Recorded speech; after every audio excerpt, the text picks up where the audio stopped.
Hi guys, welcome back to my channel. This is Shivani और आज हम करने वाले हैं बहुत सारे कोविड-19 related questions to doctor Abhishek Shah, जो कि है एक emergency physician in Ahmedabad, India.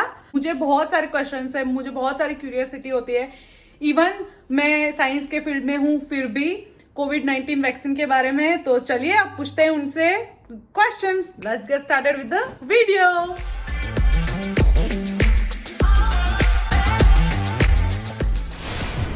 Let's start with our first question. जैसे हमारी बात हुई है कि आपने ऑलरेडी कोविशील्ड का फर्स्ट जो डोज है वो ले लिया है, तो जब आपने ये कोविड की वैक्सीन लेने का सोचा, जब आप गए वैक्सीन लेने के लिए, तब आपको ऑप्शन दिए गए थे कि कौन सी वैक्सीन लेनी है? ऐसा नहीं है। यहाँ पे जो अभी भारत सरकार के द्वारा फ्रंटलाइन हेल्थ वर्कर्स को जो वैक्सीन दी जाती है, उसमें कोविशील्ड ही उपलब्ध कराई जाती है सारे हेल्थ वर्कर्स को।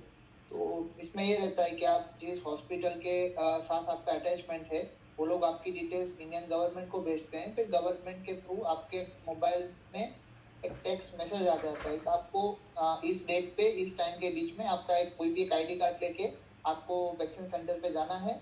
फिर वहाँ जाने के बाद आपकी सारी जो डिटेल्स है वो लोग मैच करते हैं कि आपका नाम जो उनके पास जो लिस्ट में है उसमें है कि नहीं है। देन फिर आपका जो फोटो आईडी है उसका एक फोटो लिया जाता है। फिर आपको प्राथमिक सूचनाएं देने के बाद में कोविशील्ड का पहला डोज दिया जाता है। कोई भिन्नता मुझे नहीं दिखती है कि कोविशील्ड है या कोवैक्सीन है। सारी जो वैक्सीन है वो बेहतर ही है, लेकिन अभी सबको एक रूपता रहे कि सबको सिंगल ही वैक्सीन देंगे, तो उसके हिसाब से सबको भी कोविशील्ड की वैक्सीन दी जाती है, जो मुख्यतः तीन लोगों ने एक साथ में उसका निर्माण किया है। अच्छा। एक उसमें एस्ट्राजेनेका फार्मास्यूटिकल कंपनी है, दूसरा ऑक्सफोर्ड यूनिवर्सिटी है, जो पूरे विश्व में तबीबी सेवाओं के लिए बहुत ज्यादा प्रचलित है। और तीसरा है सीरम इंस्टीट्यूट ऑफ इंडिया, जो उसका मतलब इंडिया के अंदर मैन्युफैक्चरिंग का काम करते हैं बेसिकली। अच्छा, और सारी की जो वैक्सीन है वो सारी की सारी इसमें कुछ इतना डिफरेंस नहीं है, राइट? हाँ, इतना ज्यादा डिफरेंस नहीं है। जैसे आपके वहाँ अमेरिका में एक मॉडर्ना और फाइजर की है, एक मॉडर्ना है, फाइजर की है। फिर ये जो है सबके बीच में अगर आप ऐसे देखेंगे कि मतलब अगर आप हर 100 लोगों को अगर आप वैक्सीन देते हैं तो इसमें से कितने लोगों को इसका फायदा होता है, तो हर एक में इसका जो फायदा है वो 90% से ज्यादा ही है। किसी में 92 है, किसी में 95 है, किसी में 97 है। लेकिन अब जब इतनी बड़ी कोरोना महामारी के का जब पूरा विश्व प्रचंड झेल रहा है, तो उसके सामने जो भी मतलब हो सकता है वो अच्छी बात है। तो कोई भी वैक्सीन हो, जब भी आपका टर्न आता है, तो आपको मैं यही बोलूंगा कि अवश्य लेनी चाहिए अगर कोई कॉन्ट्राइंडिकेशन नहीं है। अच्छा, और जो फर्स्ट डोज है और जो दूसरा डोज है, उसमें कितने कितने वीक्स का डिफरेंस है या कितने महीनों का डिफरेंस है? वीक्स की बात करेंगे तो 4 to 6 वीक्स के बाद दूसरा डोज लगता है। दूसरे डोज में भी सेम जो पॉलिसी है वो सेम है कि फर्स्ट डोज उनके पास अभी ऑटोमेटेड डेटा रहता है गवर्नमेंट के पास। तो जब सेकेंड डोज देना रहेगा तो उससे पहले भी गवर्नमेंट सबको एक मैसेज करेंगे कि अभी आज ये डेट है, ये वेन्यू है, वहां पे जाना है, सेम आईडी कार्ड लेके, same procedure would be the same. दूसरी बार में जब डोज देंगे तब। लेकिन अभी ये 4 से 6 वीक बोल रहे हैं। अच्छा। लेकिन इसकी जो बात है वो इसके ऊपर भी निर्भर करता है कि सब लोगों का जो पहला वैक्सीनेशन का डोज है वो कब तक खत्म होता है। अगर वो खत्म होने में अगर थोड़ा ज्यादा टाइम लगता है, क्योंकि इसकी जो उत्पादन क्षमता है वो एक लिमिटेड है। ऐसा नहीं कि आप अनलिमिटेड वैक्सीन को आप प्रोड्यूस कर सकते हैं पर डे पे। तो जो दूसरा डोज है वो लेट हो सकता है। तो दूसरे डोज में रिकमेंडेशन ऐसा है कि मिनिमम 4 वीक्स है, मैक्सिमम 12 वीक्स है।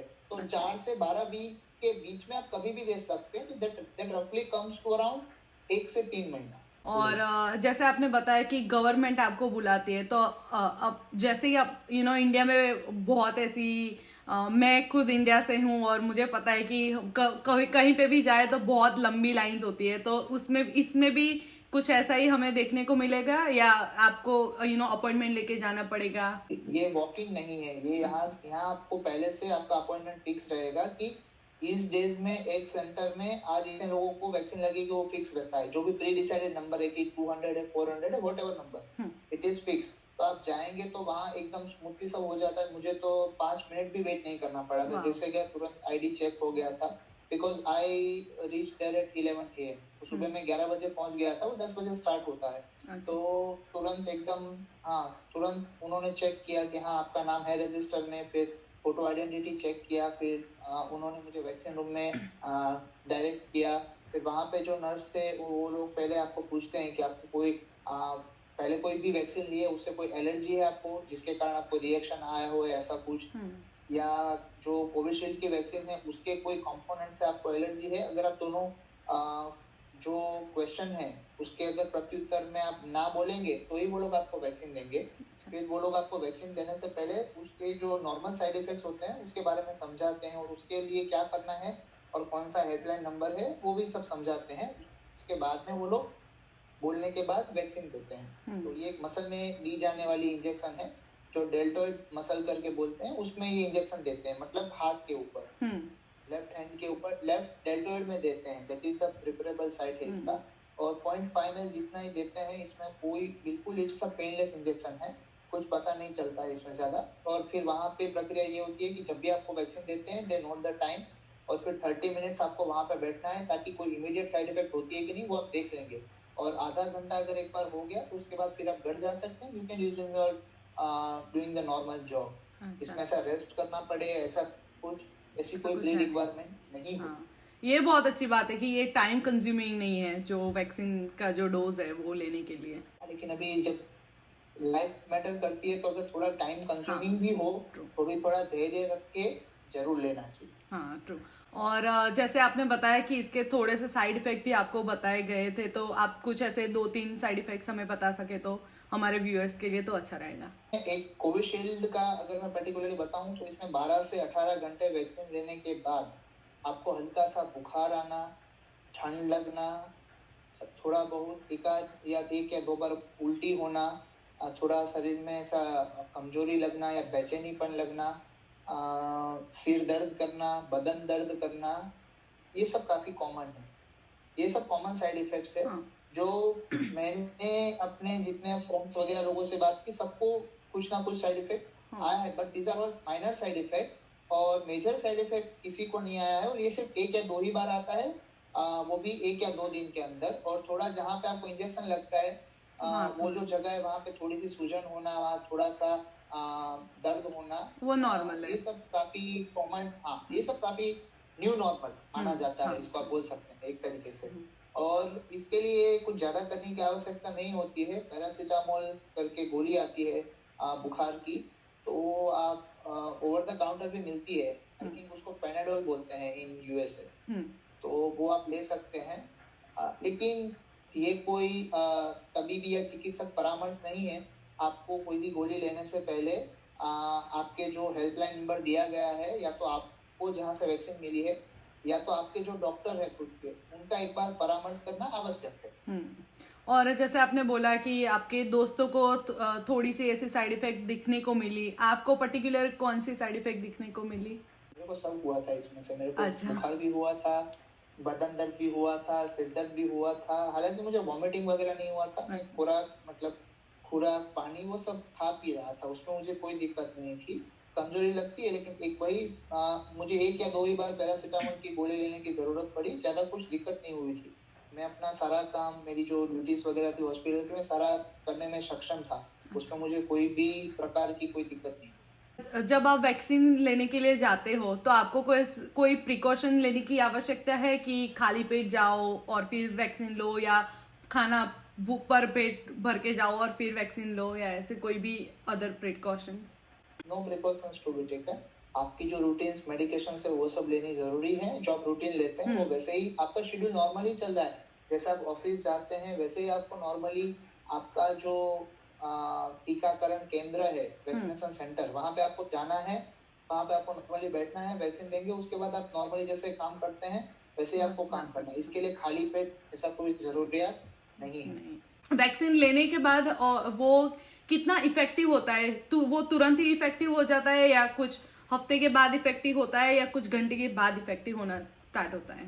अगर मैं इसको एक उदाहरण के या एक एग्जाम्पल के साथ अगर मैं समझाऊं तो नया जो जन्मा हुआ बालक है उसको भी चलने में 1 साल लगता है, तो तुरंत कोई भी वैक्सीन असर करेगा ऐसा मानना या ऐसा सोचना भी एक बेवकूफी है। तो कोई भी जो वैक्सीन है अभी जो सीडीसी है या दुनिया में और जहाँ पे भी टीकाकरण के ऊपर लार्ज सैंपल साइज पे जो भी सर्वेक्षण हुआ है उसमें ये मालूम हुआ है कि जो भी वैक्सीन है उसको एक एंटीबॉडी टाइटर शरीर को देने में कि जहाँ पे आपकी इम्यूनिटी जो है वो मॉडरेट और सीवियर कोरोना के सामने आपके शरीर को बचाए रखने में सक्षम हो, उसको कम से कम 4 से 6 वीक लगता है दूसरा डोज लगने के बाद में। तो तब तक तो जो हम अभी तक जो करते आए हैं वही कि 2 गज की दूरी अंतर है जरूरी, मास्क पहनना और साबुन से या सैनिटाइजर से 20 सेकंड या उससे ज्यादा तक हाथ धोना और भीड़ भाड़ वाली चीजों इलाके से बचना। तो ये सारी चीजें तब तक जरूरी है, उसके बाद में भी जरूरी है, क्योंकि जो वैक्सीन की इफेक्टिवनेस है it is not 100%, it may be more than just 90%। तो अगर 100 में से 90 लोगों को तो ये रोग बचा लेगा, लेकिन जो 10 लोग है जो वैक्सीन के बावजूद नहीं बच पाएंगे उनको ये जो 4 प्रिकॉशन है वही बचाने वाली है। तो ऐसा नहीं है कि टीका लगने से या वैक्सीन लेने से मास्क हट जाएगा, ऐसा बिल्कुल नहीं है। वो रहेगा, वो तो प्रिकॉशनरी मेजर के हिसाब से है। जो वैक्सीन है वो एक एंटीबॉडी की शरीर की अपनी प्रक्रिया है, जैसे पहले ट्यूबरकुलोसिस के सामने लगती थी, चिकन पॉक्स के सामने लगती थी, स्मॉल पॉक्स के सामने लगती थी, डिप्थेरिया के सामने लगती है, उसी टाइप का एक वैक्सीन है। जैसे फ्लू के सामने भी लगती थी, स्वाइन फ्लू के सामने जो पूरे वर्ल्ड ने देखा अभी 2-3 साल पहले, तो उसी तरीके से है ये भी। हाँ, क्योंकि ये क्वेश्चन बहुत ही ज्यादा इम्पोर्टेंट था, क्योंकि लोग ऐसे ही सोचते हैं, उनकी ऐसी मान्यता हो चुकी है जब आप वैक्सीन लेते हो उसके बाद मास्क हट जाएगा, आपको कुछ भी आपको सैनिटाइज नहीं करना पड़ेगा, हाइजीन की वो नहीं रखनी पड़ेगी। तो I thought it's very necessary to ask that question. आपका बात सही है, क्योंकि ये कोई मिरेकल नहीं है, ये कोई मिराज का हाथ नहीं है कि आप उसको छुए तो आप पूरे गोल्ड के हो जाओगे। ये एक मान्यता है। और दूसरी चीज ये है कि आपने खुद वैक्सीन लिया है, इसका मतलब ये नहीं है कि क्योंकि आपके घर में फिर भी जो बुजुर्ग लोग हैं, जो उम्र दराज लोग हैं, जो मधुमेह की या उच्च रक्तचाप की बीमारी से पीड़ित हैं, तो वैसे लोगों के संक्रमित होने के जो चांसेस है वो तो फिर भी ज्यादा ही रहते हैं। एटलीस्ट या तो जो बच्चे हैं या तो गर्भवती महिलाएं हैं, तो उनके लिए भी आपको थोड़ा बहुत ध्यान रखना चाहिए। तो ये जो सावधानी है वो तो जरूरी है और वो बरकरार ही रहनी चाहिए। एक और जो क्वेश्चन है अभी मेरे दिमाग में आया कि प्रेग्नेंट लेडी भी वैक्सीन ले सकती है? प्रेग्नेंट लेडी वैक्सीन ले सकते हैं, उसके लिए अभी सब ट्रायल्स वगैरह चल रहे हैं। अभी का जो है उसमें प्रेग्नेंट लेडी को नहीं मतलब शामिल किया गया है। तो इसमें जो कंट्री है उसको 3 या 4 मतलब कैटेगरी में बांटा गया है। पहला कैटेगरी है कि जो फ्रंटलाइन वर्कर्स है, जैसे डॉक्टर है, नर्स है, पैरामेडिकल स्टाफ है, पुलिस के कर्मचारी हैं, जो मतलब जनरल एडमिनिस्ट्रेशन में हेल्प करते हैं, वैसे सारे जो लोग हैं, कलेक्टर हो गए, पुलिस हो गए, ये सब लोग हैं, पॉलिटिशियंस है जो हर रोज काफी लोगों के संपर्क में आते हैं, ऐसे लोग हैं। फिर दूसरे में वो लोग हैं जिनकी एज 50 से ज्यादा है, जिनको कोई बीमारी नहीं है, प्लस 50 से कम है लेकिन वो कोई ना कोई प्रकार की बीमारी से संक्रमित है, जैसे डायबिटीज है, ब्लड प्रेशर है, या किडनी की समस्याएं हैं, या हार्ट की समस्याएं, ऐसे लोगों को शामिल किया गया है। इसके बाद में 50 साल से कम के लोग हैं जिसमें जिनको कोई बीमारी नहीं है, ऐसे लोगों का मतलब आएगा उसमें। और साथ में जो स्पेशल ग्रुप है, जैसे आपने बताया कि प्रेगनेंसी वगैरह है, तो उसका ऑलरेडी जो कैटेगरी 2 में 50 के नीचे के जो लोग हैं जिनको कोई बीमारी है, उनके साथ उनका भी समावेश या विचार करने की जो भी प्रक्रिया है वो चल रही है। और अगर बच्चों की बात करें तो बच्चों के लिए स्पेसिफिकली अभी तक दुनिया में कोई ऐसे ट्रायल नहीं हुआ है इलाज के बच्चों को दे सकते कि नहीं दे सकते हैं। लेकिन अभी 1-2 दिन पहले ही ये जो वैक्सीन निर्माता कंपनी है, इन लोगों ने एक दावा किया है कि ये लोग मोस्टली अक्टूबर तक पीडियाट्रिक कोरोना वैक्सीन भी लाएंगे।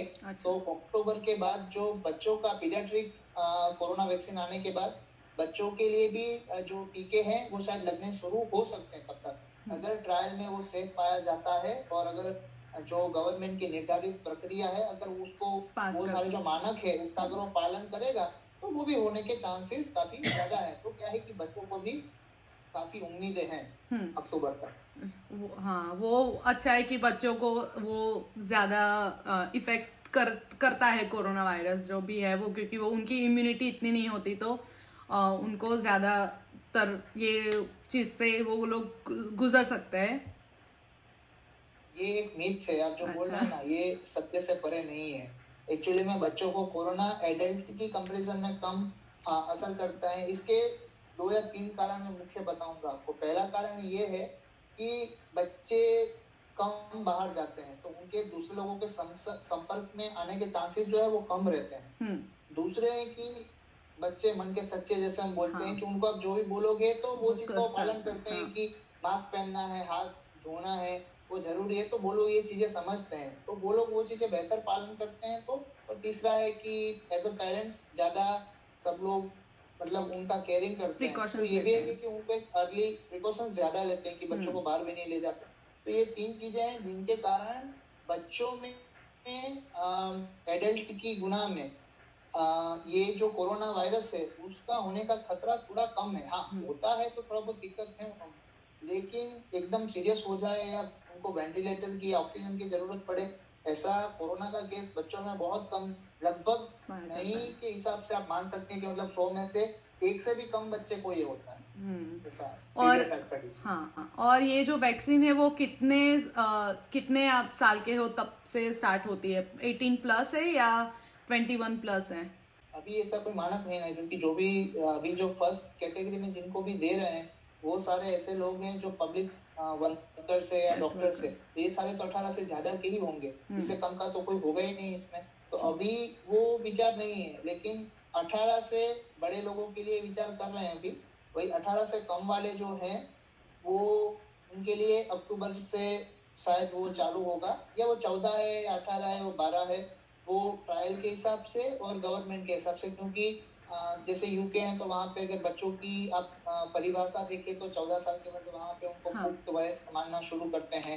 जैसे इंडिया के यहाँ पे 18 लगता है, जैसे आप अमेरिका में बैठे हैं तो वहाँ पे कोई अलग धारा हुआ होंगे, ये 16, तो सबका अलग अलग होता है उसके हिसाब से। तो वो अपने अपने देश की सरकारें उसके हिसाब से चयन करती है कि उनको किस तरीके का मापदंड रख के उसके हिसाब से सबका टीकाकरण अभियान शुरू करना है। और ये मेरा आखिरी सवाल है कि हमने अभी न्यूज में बहुत सारे ऐसे रिपोर्ट देखे हुए हैं कि हेल्थ केयर वर्कर्स है वो वैक्सीनेशन लेने के बाद उनको पॉजिटिव आया है और उनकी तुरंत ही मौत हो चुकी है और या पास्ड आउट हो चुके हैं। तो आपका क्या कहना है इस बारे में? जो सारी ऐसी न्यूज़ें चलती है ये एक अफवाहें हैं, क्योंकि इनका कोई साइंटिफिक बेसिस नहीं है। मुख्यतः आपने देखा होगा तो ये यूरोप के एक नॉर्वे कंट्री है, उसमें से एक ऐसी न्यूज आई थी कि 12 लोगों की वैक्सीन लेने के बाद मौत हो गई है। ऐसा नहीं था, उनको वैक्सीन दी गई थी, उनका जो 12 लोगों की जो मौत हुई थी वो बात सही है, लेकिन मृत्यु के पीछे का कारण जो पोस्टमार्टम से प्रस्तावित हुआ है वो ये हुआ था कि उनकी जो मौतें हैं वो कोरोना वैक्सीन के कारण नहीं हुई थी। वो लोग पहले से ही कोई ना कोई शारीरिक समस्याओं से पीड़ित थे। जैसे काफी लोगों को उसमें से कैंसर था, कैंसर की ट्रीटमेंट से गुजर रहे थे, काफी लोगों को ब्लड प्रेशर, किसी लोगों को अनकंट्रोल डायबिटीज की समस्याएं थी, कई लोगों को हार्ट की प्रॉब्लम थी। तो विभिन्न कारणों से उनकी मौत हुई है। उनकी मौतों से कोरोना की वैक्सीन का कोई लेना देना नहीं है।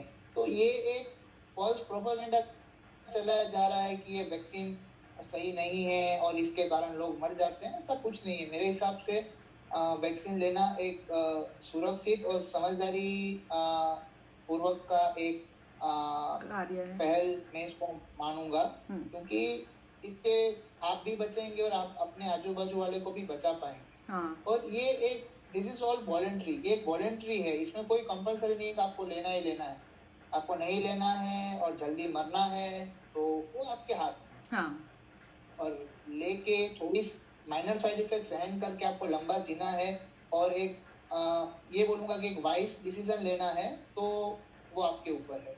तो ये एक ही सिक्के का 2 पहलू है, इसके ऊपर आदमी को खुद सोचना चाहिए और उसको विचार करना चाहिए कि उसको एक जो शरारतपूर्ण हरकत है जिसको ये लोग एक न्यूज के माध्यम से चला रहे हैं यूरोपियन मीडिया में या कभी इंडियन मीडिया में भी आया है कि वैसी मूर्खता भरी जो सोच है या ऐसे जो समाचार है उसमें बिलीव करना है कि उनको एक जिम्मेदारी पूर्वक का जो डिसीजन है वो लेके आगे बढ़ना है। वो हमेशा खुद के ऊपर निर्भर होता है लाइफ में। आपको चूज करना है कि आपको क्या करना है। हाँ, थैंक यू सो मच ये क्लियर आउट करने के लिए, क्योंकि ये न्यूज सुन के बहुत सारे लोगों को डर बैठ गया था कि ये वैक्सीन लेने के बाद भी ऐसा होता है तो क्यों हम वैक्सीन ले।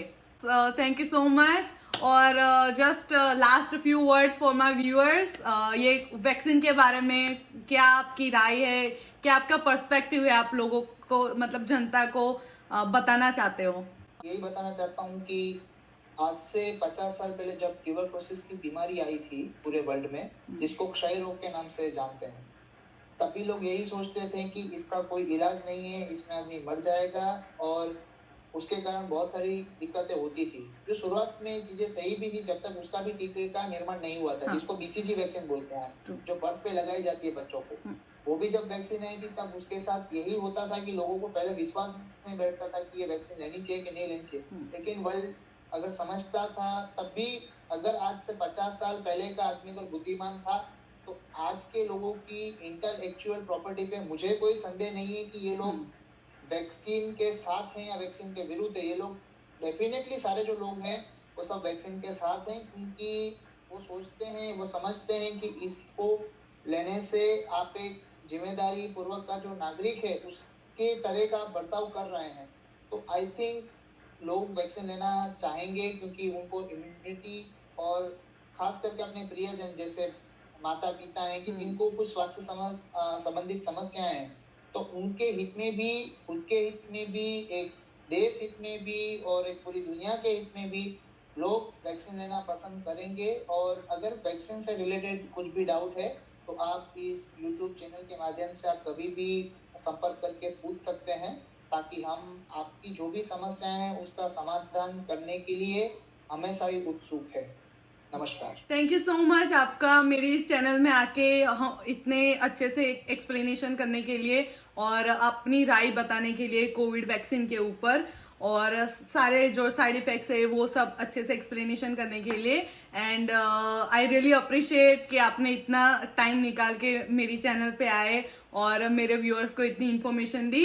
तो yes, thank you so much. तो देखा गाइस आपने, हमने बहुत सारे क्वेश्चंस पूछे और डॉक्टर अभिषेक ने बहुत सारे अच्छे से एक्सप्लेन करके आंसर दिए हुए हैं। और अगर आपको कोई भी क्वेश्चन है कोविड-19 के रिलेटेड, वैक्सीन के बारे में, अगर आपको कुछ भी पूछना है तो मुझे नीचे कमेंट सेक्शन में क्वेश्चन पूछना, और मैं डेफिनेटली उनसे रिक्वेस्ट करूंगी कि वो फिर से हमारी चैनल पे आए और हमें अच्छे से आपके सवालों के जवाब दे।